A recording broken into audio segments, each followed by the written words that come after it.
Growing a business is kind of tricky right now. Supply chains are squeezed, tariffs and trade policies are dynamic, and cash flow, it's tighter than ever. You need clarity to come out on top. Without it, you risk falling behind. If only you could hop in the DeLorean and see the future, right? Thankfully, there's NetSuite by Oracle. NetSuite has real-time forecasting to help you move ahead with confidence. This is your AI-powered business management suite and the #1 cloud ERP. Trusted by over 42,000 businesses, NetSuite brings accounting, financial management, inventory, and HR all under one roof.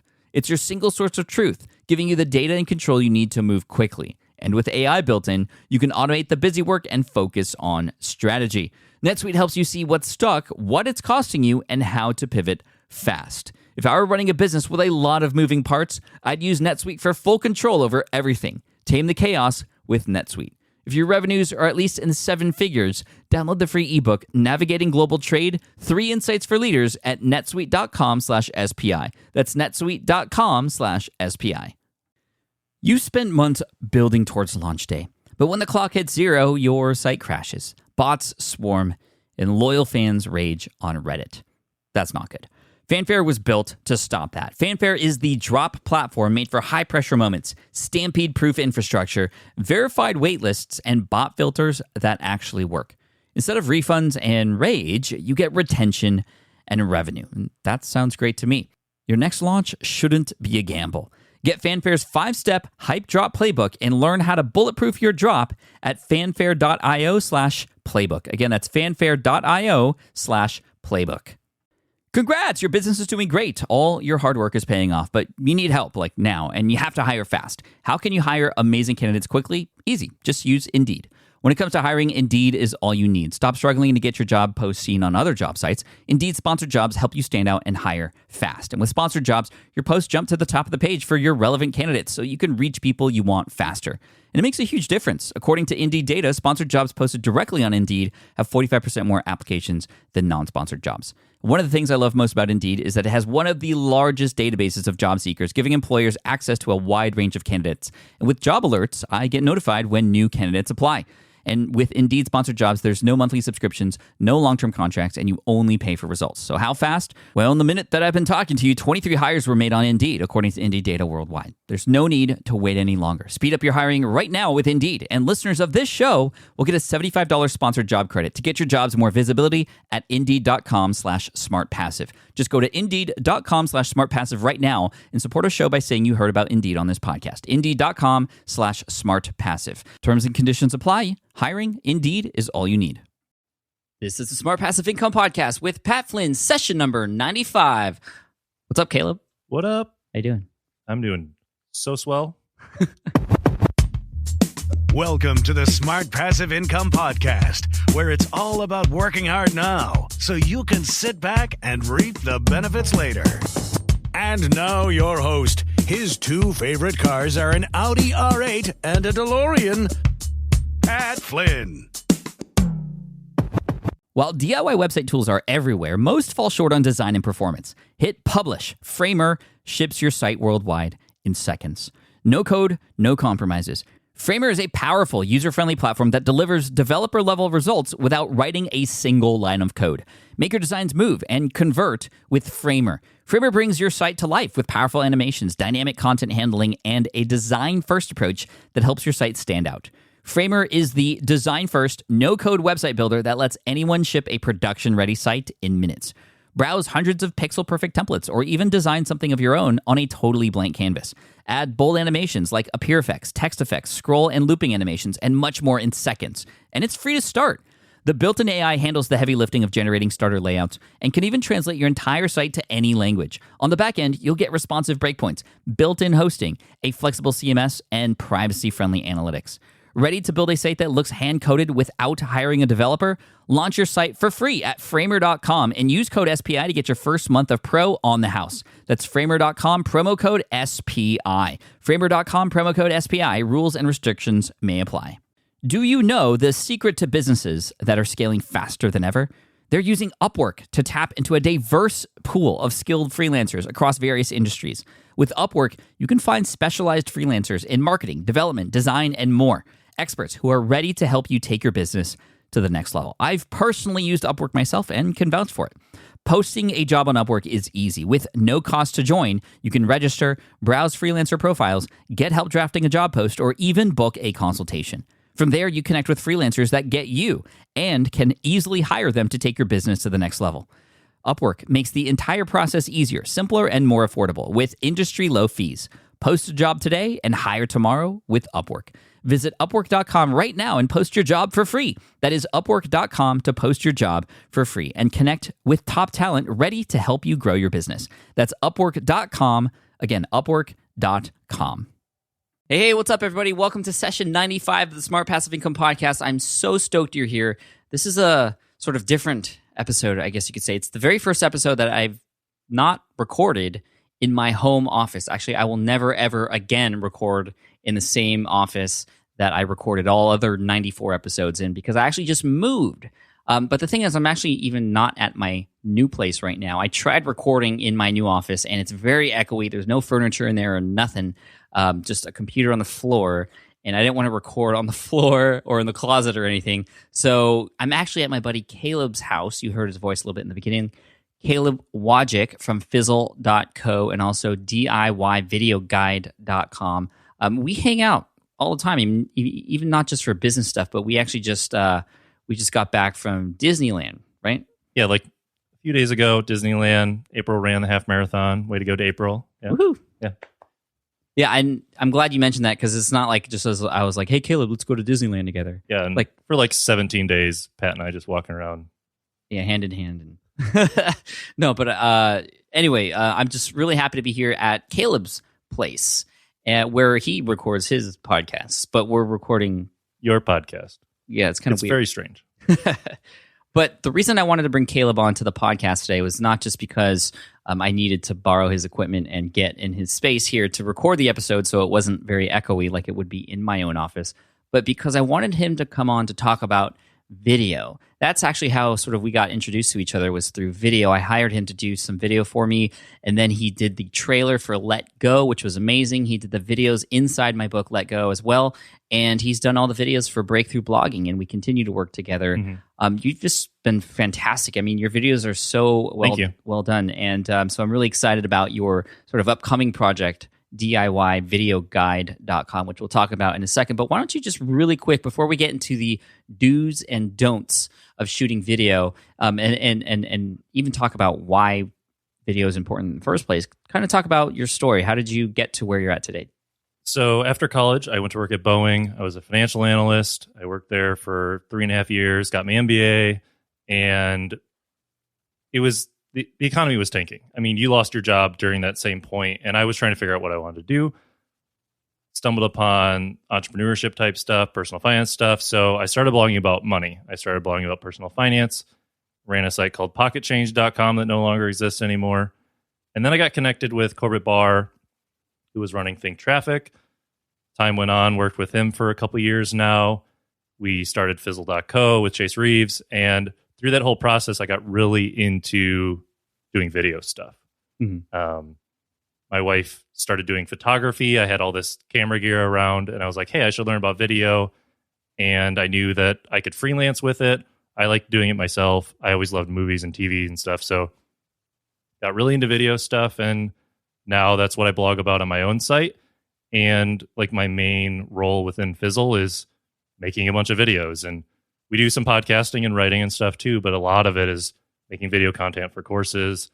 And last year I helped you a lot with Let Go and with Breakthrough Blogging. And it's a lot of video-based content. And it takes a lot of time and effort. And capacity-wise, you couldn't have just spent all this time doing it yourself, because you used to do it all by yourself. Yeah, I used to. And, you know, the thing is, I enjoy doing it too. Yeah. But I didn't know all the ins and outs of it. And when I hired you for the first time and you just did it for me, I was like, wow, this is awesome. We got to continue to work together. And that's when we did the trailer for Let Go, mm-hmm. and then also all the other videos we've done together. Mm-hmm. And, you know, I just love working with you. So that's why I'm happy to have you here on the show. So even before we get into the tips, because I really want to dive into all those things. And again, we're going to go into the do's and don'ts, things you should be doing and thinking about when you're doing video, and also things you should definitely not be doing.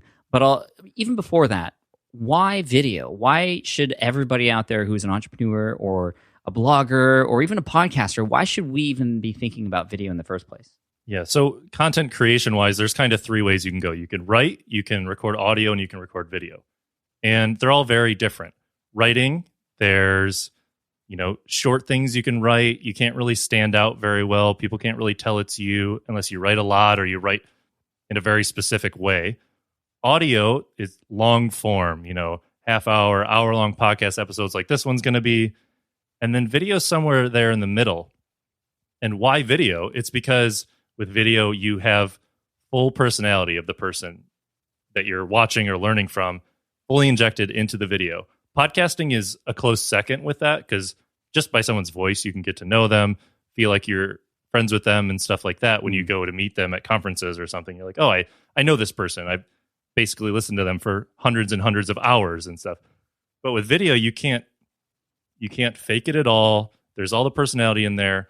And actually, there was an MIT study done about the way that people learn the best.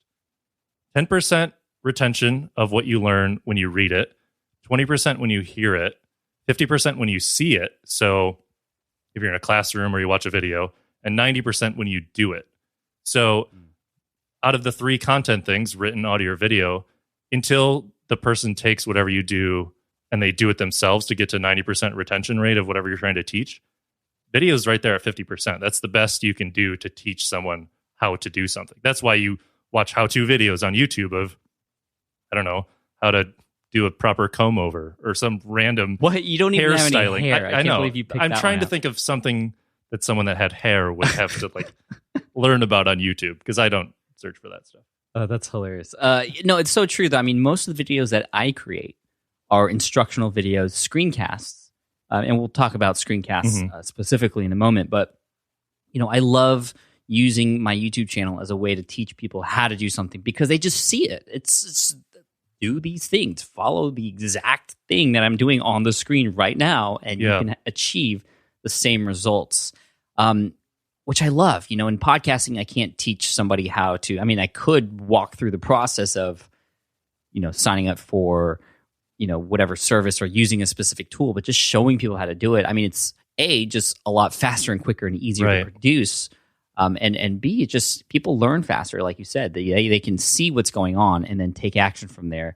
And that's when you start to actually change people's lives and they become raving fans. Mm-hmm. And like with audio, you can teach certain kinds of things, but the step-by-step, especially things that you do on a computer or you do with your hands or something like that, very visual type things. Video is just so much better for those types of things. Right. It's funny we're not creating a video for this content here. It is kind of funny. But it's not funny because, you know what? A lot of times I get questions from people who are like, Pat, I have a very visually oriented niche. Should I consider podcasting? And I think absolutely. I mean, sort of going off tangent here. Yeah. But just like in this episode, we're talking about the do's and don'ts or stories or things that you should consider when doing, video. If you're a graphic designer, if you're a web designer or a photographer even, you can use podcasting as a medium to still provide value for your audience. So anyway, But we're not telling you what settings to put your camera at or how to use a software program. We're not teaching that kind of stuff just in audio form. Right. And that's why I love sort of mixing all the different audio, video, and blogging together, sort of my be everywhere philosophy, because you can use these mediums in the way that's just best to use them for the certain things that you're teaching in your niche. So again, going off a little bit of a tangent there, but there is a little bit of a barrier of entry into video. That's the thing I think is holding a lot of people back. With blogging, it's really easy to set up a blog. Super easy. With podcasting now, it's more easier than ever. Podcastingtutorial.com, my little free tutorial for you. No opt-ins or signups required. But I have so many people that are like, oh yeah, I just followed Pat's tutorial and set up my podcast. It's cool to see that. Even in Fizzle, I have a podcasting course, and people are like, oh, I just watched Pat's. I was like, it's kind of funny though. But you know what? That tutorial is 6 videos, which walk people through that process. And I'm so happy that I finally took the plunge and started creating videos like that to help people, because now everybody's talking about it and everybody's using this, and they have their own podcasts now as a result of my instructions through a video, stuff that I wouldn't be able to teach through just audio, or maybe teach through blogging or writing. But it's just so much easier to see. So anyway, there's that barrier of entry. And so we're going to talk a lot about, what's holding people back from starting. I mean, really one of the first don'ts, if we want to go for the do's and don'ts, we're going to go back and forth between, but the first one that I want to talk about, Caleb, is just don't make excuses. What do you see is holding a lot of people back from just getting started with video? So I actually did a survey this week for the guide that I'm writing just to get some feedback and see what things are the biggest pain points for people. And the biggest one was definitely, I don't have time to make video. And, I always say audio takes 4 to 5 times as long as written to put out the same content, because you have to record it, you have to edit it, you have to export it, you have to upload it, you have to do show notes, all that stuff takes time. Video takes 10 times as much to because you have to write it, you have to set up the camera and lights and the audio, and then you have to record it, and editing it takes longer than audio. And so it's true that it does take more time to make videos, but that's why more people don't do them, and that's why it's easier for you to stand out if you do make videos. So that's why you should do them, because not very many people will actually make the effort and take that extra step to actually do the videos. Content's much and a few things to quickly cut down on that time. And one of them is a tip we're going to talk about later of saving time during editing. But there are things you can do while you're shooting to save times in the edit, so that once you shoot it, you can put it on your computer, quickly edit it, and get it out the door. Let's talk about this. Oh yeah, go for it. But I love that, because anytime we can save time, I mean, that's really what this is all about. We want to work hard now, of course, so we can reap the benefits later. But we want to work smart, right? So we want to do the things that we can do now that save us time for later. So what are some of those tips we can do to save us time specifically? So taking that excuse and say, no, you can do this. You do have the time. Here are some things to help you gain more time. Yeah. So one of them would be every video you shoot, have a very similar setup. Don't have to think about where am I going to put the lights if I shoot in this part of my house, or what if I try out this new microphone this time? Just set something up once and use that same setup every single time. And then on top of that, don't sit down to just shoot one video. Shoot a bunch of them. And this is something that it's on our list. We're jumping around our list. Yeah, we're already. Totally going off. Yeah. We have an outline here of 5 do's and 5 don'ts. And we're just throwing them all in at you. So no, we'll just whatever. We'll just keep going. Yeah, but batch them all, shoot a bunch of them in a row, and you can edit them later. It can take you 2 months to edit these 8 videos or whatever. But if you prepare your scripts in time and write all of them out and shoot them all at the same time, you don't have to waste time setting up and tearing down and telling everyone in your house to be quiet while you shoot this video and stuff. I'm sure you've had to do that. I do it too. Yeah. Make sure the air conditioning is not going to kick on, or oh, that's a good one. Stuff like that, you know, or I've actually shooting out in a place, you actually turn the fridge all the way down so the fridge doesn't kick on for sound, and then forget the fridge is all the way down. And so there's a lot of and funny your milk things. Spoils. And And then everyone's sad. Another tip that I loved, and I think I heard this from you, is when you're actually recording, if you need to, sometimes when you record, you don't always get it right the first time. A lot of times you're going to have to re-say something that you just said, or just, do another take, for example. In between takes, I like to make this sound right here. And I know you have a different one. You do. Yeah, I snap 3 times, so I go. That way, when you plug that, or when you put that audio file when you put that video file, which of course comes with the audio as well, into your editor, you can see where those different takes are. Just sort of like in the movies, when they have that clasper thing, that black and white thing, whatever they call it. That's how they can tell. Yeah. Is that what they call it? I think so. Oh, well, that's simple. But that's how you know when the next take is. And so when you do that, typically the last take is the best. So you can just find the last chunk, in between those little snaps or whatever, and just delete the rest. And you can move on. You don't have to go search for that best take. It's just right there. What's another tip that you can do while you're recording to save time later? You can talk to yourself. You can say, oh, I really didn't like that take. Use the one right before that.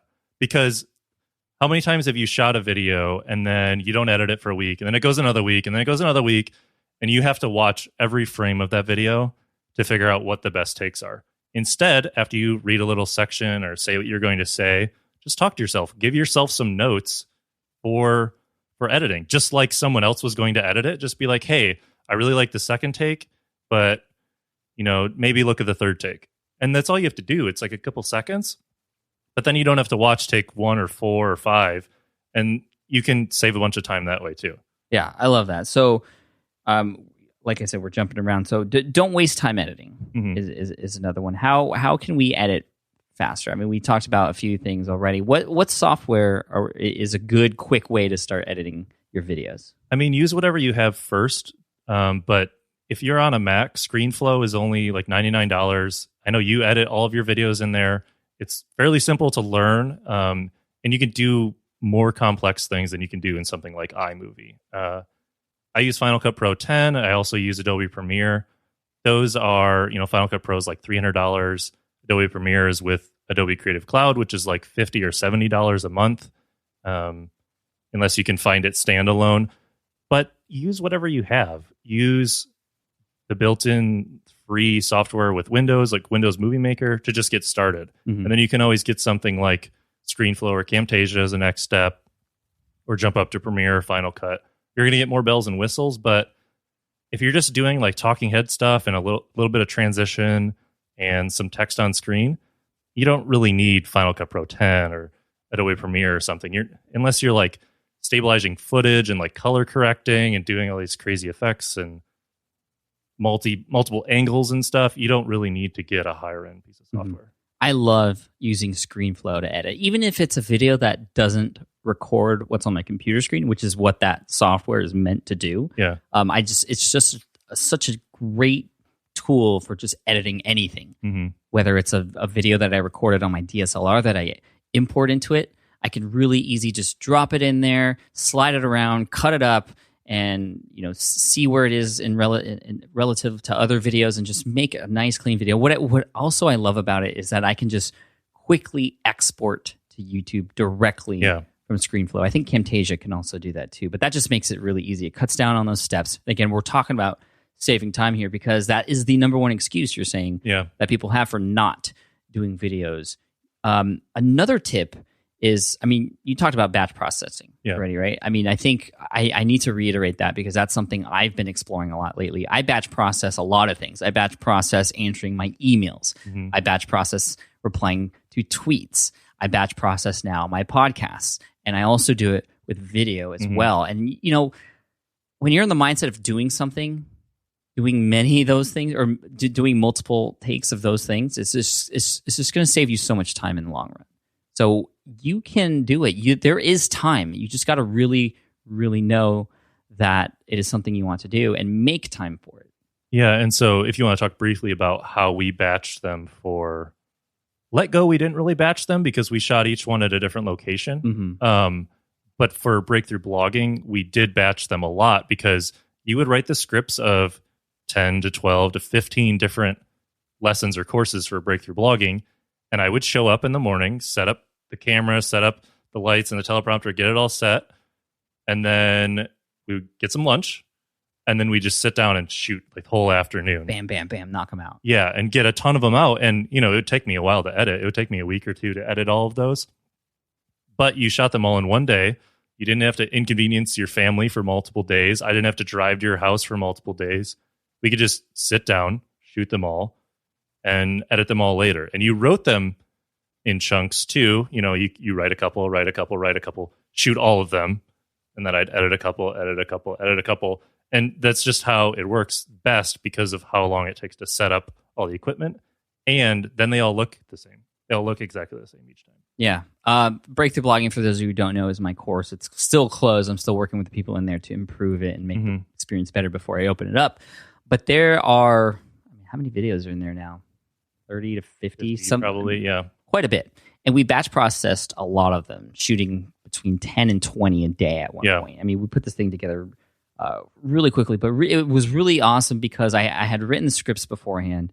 And you might not know this, especially for those of you who are in it, but I actually use a teleprompter to record those videos. There's basically two ways to shoot those types of videos, especially if you're talking about videos inside a membership site, for example. You can use a teleprompter where you would only have to do 1 or 2 takes because everything you've just written out beforehand. Or you could take either the the way of doing an outline or even writing it beforehand, but just recording it in chunks. Yeah. And then editing it later. And the teleprompter was so helpful for us because we could literally do like a 20 to 30-minute video in 1 or 2 takes. Yeah. Sometimes it was a pause in the middle or a break or something happened or there was a noise and we had to edit and just start from where we left off. But having that teleprompter there was so convenient for us. I used a teleprompter from a company called Icon or Icon. It's IKAN. The Icon or Icon. Yeah. I can't tell. That's so dumb. I'm sorry. Such a Pat Flynn joke. Oh, it's punny. It's good. I'll take it. Nice.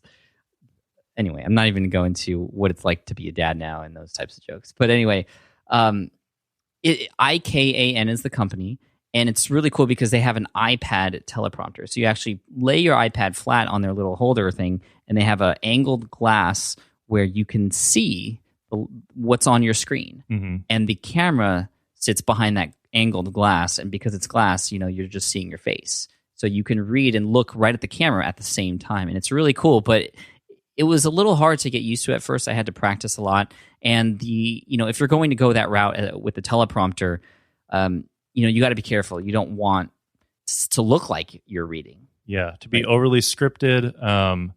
One thing is and this was just something like when we shot the first couple on the teleprompter, if your eyes move back and forth, like that alone is just this little giveaway. So you like heard that from me and you're like, okay, so you just leave your eyes in the middle and you let your peripheral vision see the words on the sides.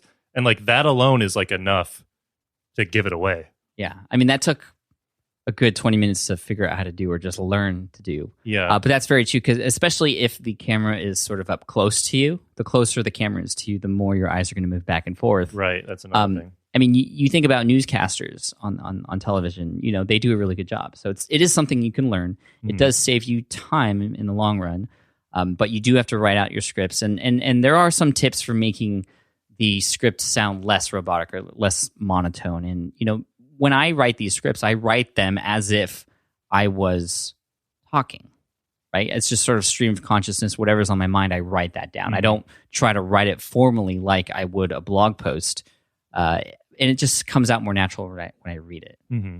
And you're adding in little words and little jokes. And if something is funny that you didn't even think of before, you'll like say it really quickly. And, logistically, you're actually holding the play pause button.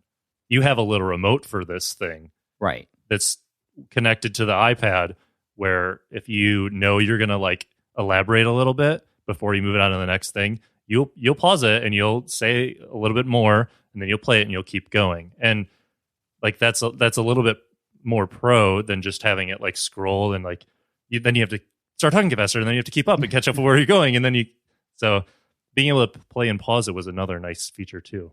Yeah, and that's a remote that comes from the same company for that particular teleprompter. Now, the other way that I talked about was you write either an outline or you can still script it out, but you sort of memorize a small chunk of it, you record it, and then you look down again, you memorize that next part, and then you record it again, and then you just sort of slice it up when you're editing. Yeah, and that's actually what all three of us do inside of Fizzle is we script it out, 90% of the way there, and we look down 2 or 3 sentences, nail it for the camera. Might take 3 or 4 or 5 takes, and so it does take longer. But it's a little more natural because you're not reading word for word. So there's pros and cons to each. You can save time with the teleprompter, but if you're not able to deliver very well with one, then you should probably just read off the thing and then look at the camera and try to deliver it, and it'll be more natural that way. Yeah, absolutely. So there's a lot of do's and don'ts in that alone anyway. But what's another excuse people have that they mention when they say, I'm not really into video? They can't afford it is another good one. So I honestly think that whatever you have nowadays can shoot pretty good video. We just did a live call for Breakthrough Blogging about this topic, and we were showing people like just simple things you can do with your iPhone or your Android or whatever to shoot high quality video just on those. Get a Rode Smart Lav, that's RODE, Smart Lav, LAV, plugs right into a phone, and it's a lavalier microphone, Sounds great. It Plugs right into your phone. to the headphone To the headphone jack. and it becomes a microphone. Yeah. For your iPhone or Android or whatever. Yeah. And so if you have that and you have some sort of tripod like the Glyph, GLIF, which is a phone tripod adapter, and then put that into a GorillaPod, get a GorillaPod for like $20 or like something. A mini tripod. Yeah. So for, $100, $120 or whatever, you have a pretty good camera, a 1080p camera on your phone, most likely. You have a lavalier microphone, and you have a tripod that has it sitting somewhere steady. That alone right there is a great place to get started. Yeah. It's a step up from webcam. Your sound is going to be pretty good. And that's not that much money. I mean, if you're really going to make some videos, what's $100 at the end of the day?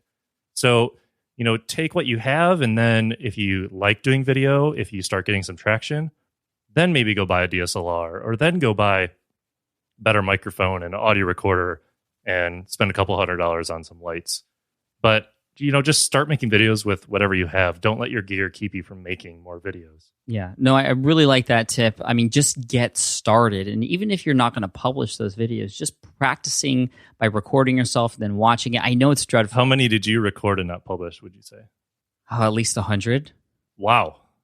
That's a lot. Because that was one of my biggest fears at first, was putting myself on camera, and I was never happy with it at first. There's a lot of people, there's a lot of videos that are there in my computer that a lot of people have not seen. And this was when I was first starting out doing videos. I mean, a lot of you know, for this podcast, I recorded my first episode 3 times. Well, it was even worse with video. I recorded at least 50 videos back then that nobody's ever seen. Mm-hmm. But it was good practice. Mm-hmm. But, that's one of the number one things that I hear from people is just, I'm scared to be I'm scared to put my face on camera. I'm scared to do videos. Mm-hmm. And sort of what helped me get over that fear was doing screen recordings instead, as a sort of step between doing nothing and putting my face on camera. And I don't remember who it was who told me about that, but that was a life-changing, moment when I knew that I could record what was happening on my computer and then export that to YouTube and share with people how I do things. I mean, a lot of those videos have hundreds of thousands of views. My face isn't on them at all. Yeah. My 4-minute video about how to start a blog, going through Bluehost. Yeah. That's been seen about 70,000 times. That's probably led to well over 6 figures of income, that video alone. Right. And your face is not on it. My face is not on it. And my voice I wasn't used to the microphone, but I just said, hey, whatever, I'll just do it. What's the worst that can happen? Nobody said anything negative about my videos ever. Yeah. Probably the most negative thing someone's ever said about my videos was I did this video one time where I was sampling, or I was testing a new wireless microphone. Uh-huh. So I was filming outside, and I just was showing people how far I could go away, but the audio would still be the same. Yeah. And I had 10 comments on that video. It was on YouTube that were like, dude, Pat, why don't you cut your grass? Don't you make enough money to cut your grass? Yeah, because the grass just happened to be very tall that day. And I had another video where I didn't blink. So for some You're reason, just staring into the camera. I just didn't blink. And then I was like, what? You're crazy. And I watched it and I was like, oh my gosh, I don't blink. So you just have to make videos and learn what weird things you have, like whether it's your grass or your blinking. You just have to figure out what those are, and then you don't do that again. Yeah. So another don't forget to blink. But no, seriously, just get started. Try it out. Even if you don't publish these videos, practice. I've just, now video is the fastest way I can create content. I mean, a podcast, obviously we're recording for several minutes now. Mm-hmm. A blog post might take a couple days even if it's half a day. I mean, a video, if I come up with something and I write a little script for it really quick, I can create a 3-minute video, which is a good amount of time, in 20 minutes.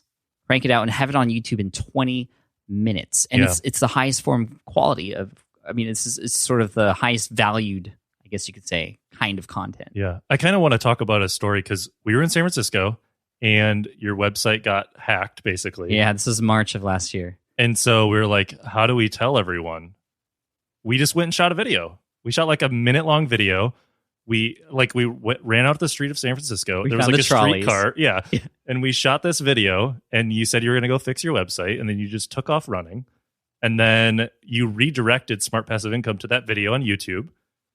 And, we literally walked 2 steps into a coffee shop. I plugged in the card to my camera or into my computer, and we didn't edit the video at all. We just uploaded it to YouTube straight away.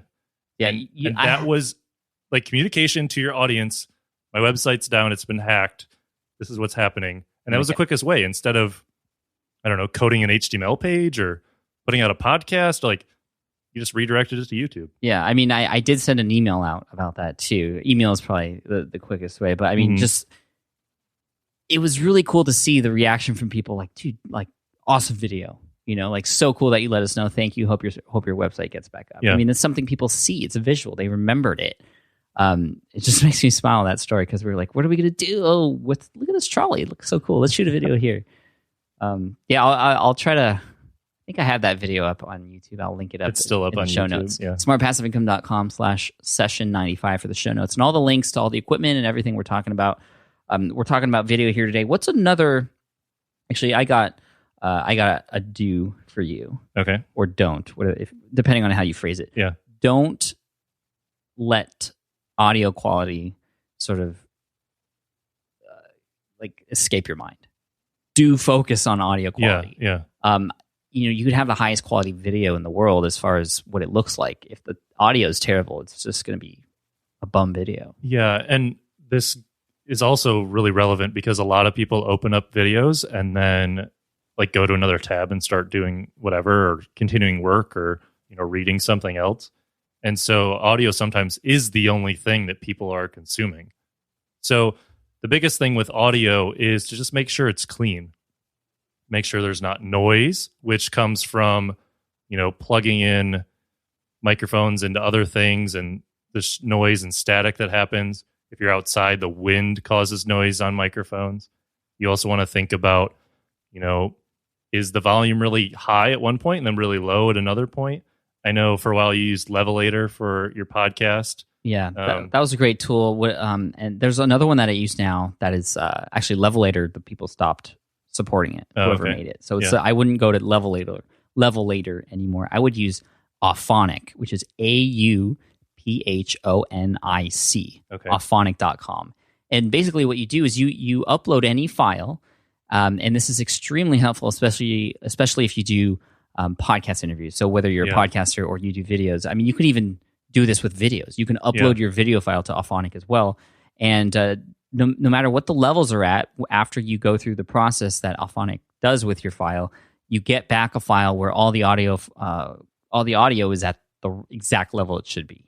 It's not redlining. They're all the same. If you have multiple tracks or multiple people on your show, they're all going to be at the same level. Mm-hmm. It's a great tool, and it's free now. Yeah. And the biggest thing with, audio is people spend thousands of dollars on a camera and think that that's enough. And then they won't spend a few $100s on some good sound or a few $100s on some good lights. So you kind of have to balance your budget a little bit. So people come to me and they're like, I have $1,000. Which camera should I buy? And I say, you should spend $500 on a camera, $250 on lights, and $250 on audio, because you have to balance it out. Because even if your video looks good and the audio is really crappy, people are going to go away. So what I recommend is, if you're doing the talking head kind of videos, get a lavalier microphone and get a digital audio recorder to plug it into. You can plug it directly into your camera, but you're going to get some of that noise unless you have a higher end camera. If you're doing like screencasts and stuff, just get a good podcasting microphone, something like we're recording on right now. It's going to sound really great because you can put it right in front of your face instead of like further away from you and having the sound not as great. Yeah, a great podcasting mic, and also one for just shooting screencasts, is the Audio-Technica ATR 2100. Runs you about $37 to $47 on Amazon, and it's great quality. It'll sound almost just like this one, and we're on our high LPR 40s right now. Yeah. You mentioned lighting. Let's talk about lighting really quick. That's also another important element of video that a lot of people forget. Where do we start with lighting? So more light is almost always better with any kind of video. So the main thing is to put the main light source in front of you. If you're ever watching like a video recording of someone on a webcam or something, typically their desk is against a wall and there's a bright light behind them, and they're just like this shadowy dark figure like looming over their laptop. So, move the laptop out into the middle of the room, If you have big windows in wherever you are, use natural light and just position yourself with your face facing it, basically. That's the first thing. If you're going to buy lights, you can get a 3-point lighting setup. That's what we use. You put one, about 45 degrees one way at full power, 145 degrees the other way at about 50 to 60% power, and then one behind you lighting like the top of your head and the back of your shoulders. You can get some of those for, $150, $200 on Amazon. They're fairly cheap and flimsy. The bulbs could break. The stand's not very strong, but I've been using those for a long time. And if you know where to position them and you know the levels to have the lights at, they get the job done. Mm-hmm. But if you just want one light, the basic thing to follow is make sure your white balance is set correctly. If you watch a video and it's super yellow, it's because whoever was using the camera didn't set their white balance correctly. So there are settings in almost every camera, unless it's like a smartphone or something like that, to set the white balance properly. So you can set it to tungsten lights if you just have like little lamps around your house that you're using, fluorescent if you're in a kitchen, and then like everything in between. There's sunny settings, cloudy settings if you're outside. So just be aware of the white balance. If you're using like daylight, natural light, or even the lights that you buy, that alone will make your video look correct. It'll make it look like the colors are all proper instead of like you have like this weird yellowish glow or something. Right. I think the biggest tip here is you got to try it out. You got to record some videos and listen to them, see how they sound, and look at them with the focus of, okay, how does it look? Does it look good? Does it look good? Does it sound good? Right. The worst thing you could do is just record a video and be like, okay, go and publish it and not even care. Yeah. But once you get those settings right, once you do it a few times and you have your setup and knowing that you're going to keep coming back to this exact same setup, you won't have to worry anymore. And another thing is like shooting a test and then taking the cards out, putting it in your computer. Does it look okay? Does it sound okay? Yeah, put before it in you shoot computer for like 4 hours or whatever. Mm-hmm. It's going to look way different on the back of the camera and the little LCD than it does on your actual screen when you can see it much bigger and cleaner and everything. Awesome. Now, we're running out of time here. We could talk for days about video. Yes, we could. I know, but the last thing I want to talk about is hosting, because there's a lot of different places you can host video. Obviously, there's YouTube, and YouTube is great if you want to get more exposure. Yeah. Get traffic to your website, more exposure for your brand and that sort of thing. It's worked wonders for me. But what if you have like a membership site, for example? Do you host those on YouTube, or do you have or recommend other hosting platforms to sort of create privacy settings for your videos so that only your members can access them? And which one, what are the pros and cons of some of them? Okay, so the cons of using something like YouTube for a hosting site are that, YouTube can pretty much do whatever they want with your videos. They could completely shut down your channel if you have some sort of copyright infringement, or someone just puts a request to say this channel is infringing or copied my video or what have you, and your YouTube channel could be shut down immediately. And so if your like private videos for all your membership sites are all sitting up on YouTube and your whole channel gets shut down, there's going to be a lot of angry people that are supposed to access all the videos that they've paid to see. Right. So that's why we don't use YouTube at Fizzle for our private videos. But for building your audience and getting subscribers and having like a ongoing show or tutorials and how-tos, those are perfect to put on YouTube. And that's the best place, I think, for that kind of stuff. The two main options that I see for video hosting for private stuff and even public stuff, if you just want more control over the player, are Wistia, which is Wistia. And you use this for breakthrough blogging. We use this inside of Fizzle.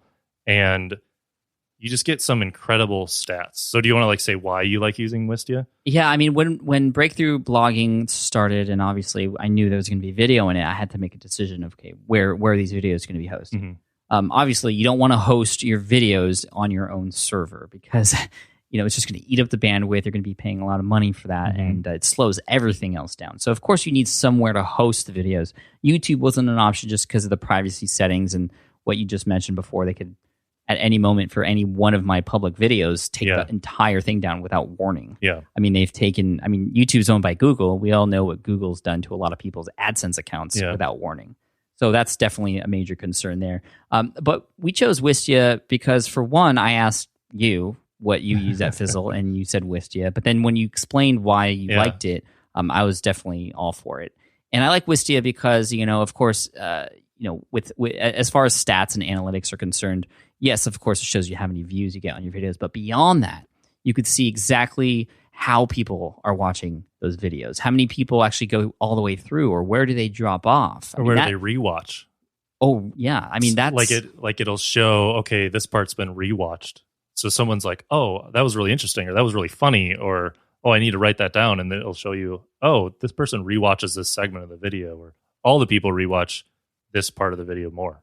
Yeah. I mean, so you can really get deep into the analytics there. And if you have a membership course with videos that you want people to see, you need to make sure that your videos are being watched and they're being watched all the way through. And if there are certain parts of your videos where based on the analytics, where people are dropping off, then you can make changes that are necessary to better help your audience. Yeah, and another really cool thing about Wistia is the privacy settings of blocking these videos from being embedded on other domains, so someone's not just throwing them up on their website or trying to charge for them. What are some of the other features you talked about? Mark as watched.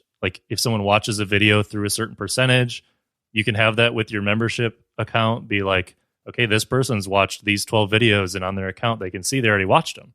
Yeah, that's another cool thing. That takes some custom coding. I didn't code that inside of Fizzle, and you didn't code that inside of Breakthrough Blogging. They're there, but someone with more technical know-how than us knew how to do that. Absolutely. So to sort of rephrase what Caleb said, in my course, Breakthrough Blogging, when you watch a video, and when you watch it 70% of the way through, it is marked as viewed. Mm-hmm. Any video that you have not watched yet, or that did not get to 70%, is marked as unviewed. It's actually marked in the library, so you can see which videos you've seen and which ones you didn't. And it sounds like a small thing, but people enjoy knowing which videos they've seen, and which ones they didn't. It's just like a Netflix queue. You're like, oh, I'm watching Breaking Bad. I'm on season 3 and I'm on episode 12. You know where you are, and you just pick up where you left off, as opposed to, wait, where was I again? Oh, I'm just going to do something else.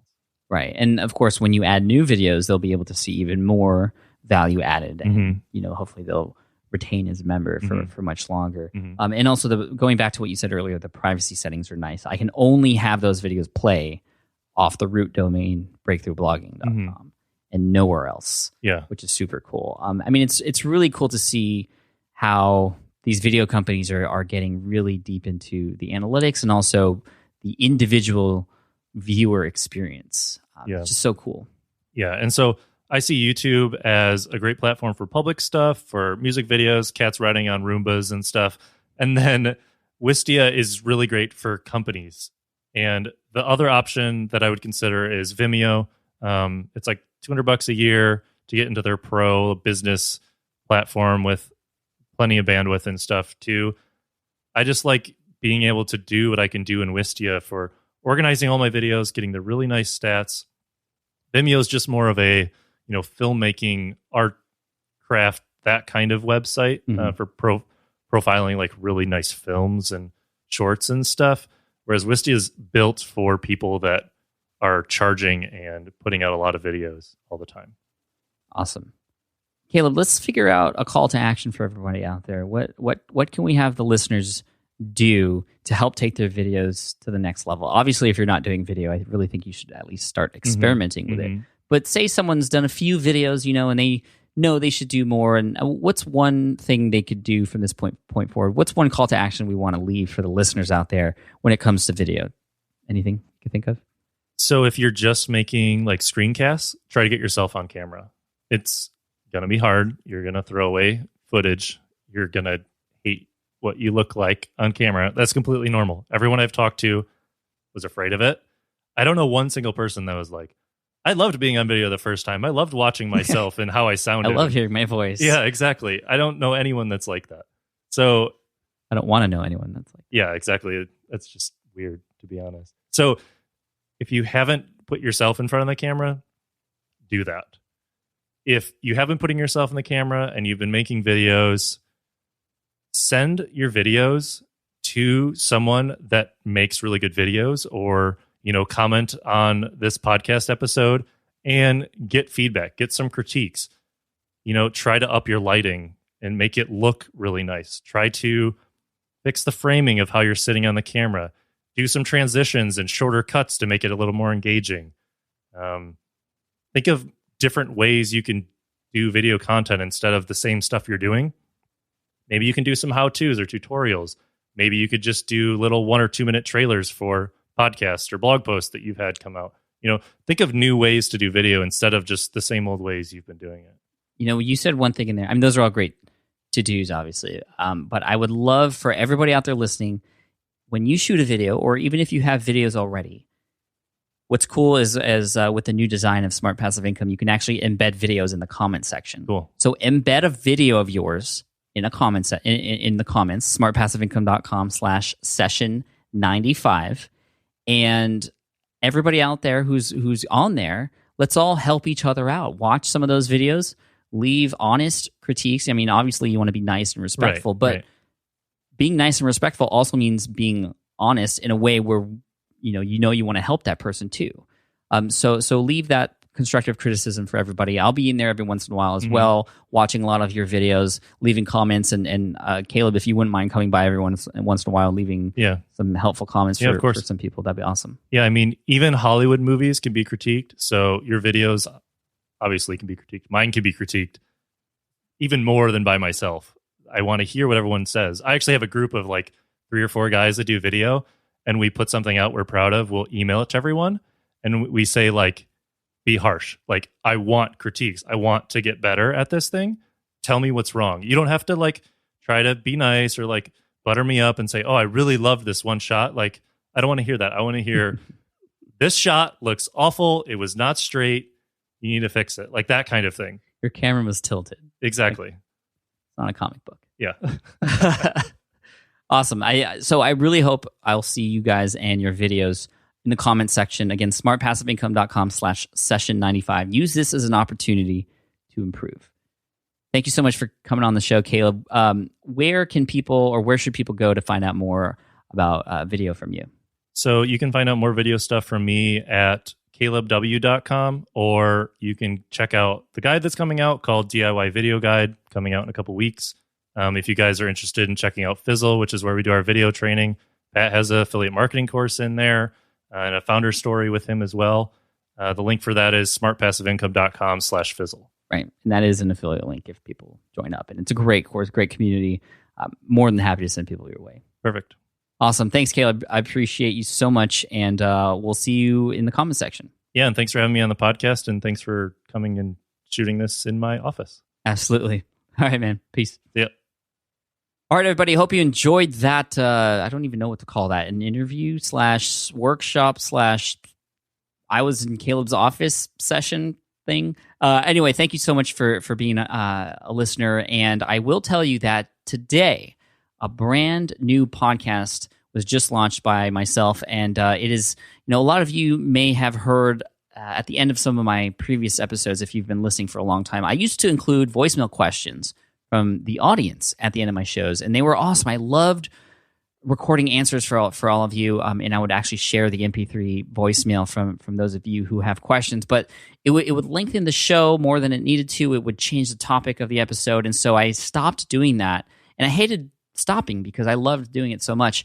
But I had the idea to put those voicemail questions and answers onto its own show. So starting today, you go to askpat.com, you'll see a daily show that I'm hosting where I answer your questions about anything related to online business, blogging, entrepreneurship, personal development, lifestyle design, what have you, whatever your questions may be, I will be there to answer. I'll answer daily. And if your question gets featured on the show, I actually will send you for free an Ask Pat t-shirt, which is pretty cool. I'm really excited about. So anyway, check out askpat.com. The first 5 episodes are up as of today, and it's going to go 5 days a week. It perhaps might move up to 7 days a week, but I'm trying out this 5-day-a-week thing. Thank you so much to John Lee Dumas over at Entrepreneur on Fire for the inspiration to do this, and I think it'll be really awesome. So I hope to see you there. Again, askpat.com in the show notes for this episode, and hopefully your videos will be posted at smartpassiveincome.com/session 95. Thank you so much. I appreciate you. Talk to you later. Thanks for listening to the Smart Passive Income Podcast at www.smartpassiveincome.com.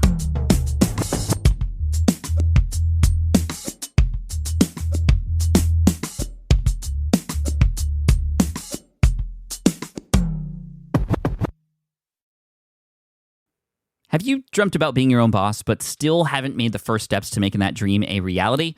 Well, I get that. Starting a business can feel super overwhelming with legal forms, paperwork, finances. It's a lot. And that's why I'm excited to tell you about Taylor Brands. Taylor is a complete business builder designed to make launching your business simple and stress-free. You can register your LLC in just minutes, keeping your personal assets and the business assets separate from day one. From there, you get access to everything you need to get off the ground. Legal documents, licenses and permits, invoicing and bookkeeping tools, and even a 100-day business coaching program, all designed to help you hit the ground running. You'll also get a free, personalized business plan, branding tools, and so much more. And of course, listeners of this show get an exclusive 35% discount to get started. All you have to do is head to taylorbrands.com/SPI. That's TAILORBRANDS.com/SPI. Stop dreaming, start building with Taylor Brands. Hey, fellow podcaster, does this sound like something you've experienced? You record your podcast episode on one platform, download the files, edit in another app, then fire up a different tool just to create these social clips? Well, it can be clunky, time-consuming, and frankly overwhelming, especially for creators trying to grow. And that's why I'm excited to tell you about Riverside. Riverside is the all-in-one platform. Record, edit, and repurpose your podcast content all in one place. You just log in, record with your guests no matter where you are in the world, and just like that, studio quality audio and high resolution video. We use Riverside here at SPI as well now. With built-in AI, I can automatically clean up my audio, saving myself so much editing time, and it can even auto-generate clips to make promoting the show a breeze. And with Magic Clips, I can grab the best moments and repurpose them as short-form video, perfect for YouTube Shorts, TikTok, or Instagram, without re-recording a thing.